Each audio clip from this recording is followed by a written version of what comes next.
அதாவது வெளியிலேருந்து கூர்மையாக பார்த்துக்கிட்டு இருந்த நம்ம எல்லாருமே பார்த்துக்கிட்டு இருந்த ஒரு இடத்த உள்ளேருந்து பார்க்குறேன். அதில் இருக்கிற கடமை புரியுது, பெருமை புரியுது, இனி ஆற்ற வேண்டிய கடமைகள் என்னங்கிறது புரியுது. என்னுடைய முனைப்பு நாடு, முதல்ல தமிழ்நாடு, இதுதான் என்னுடைய ஃபோக்கஸ். அதுக்காக தான் நான் இங்கேருந்து போயிருக்கேன். இது நல்ல முக்கியமான பொறுப்புன்னு நான் நினைக்கிறேன். சரிவர என் கடமையை செய்வேன்னு நினைக்கிறேன். அங்கே என்ன பேச போகிறேன், என்ன பேசுகிறேங்கிறத இங்கே சொல்லக்கூடாதுங்கிறது தான் எங்கள் கடமையில் ஒன்று. அதனால் ஜாஸ்தி அதை பற்றி இங்கே பேச முடியாது. நான் பேச ஆரம்பிச்சதும் அதை பற்றின கேள்விகள் நிறையா வரும். அப்போ நம்ம தொடர்ந்து சம்பாஷிக்கலாம்.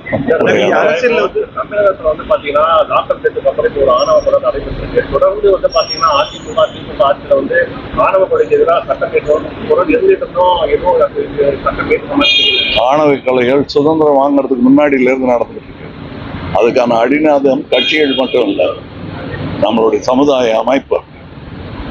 அதை மாத்திரம் கட்சிகள் வரும் போகும், நாடு நடந்துகிட்டே இருக்கும். நன்றி.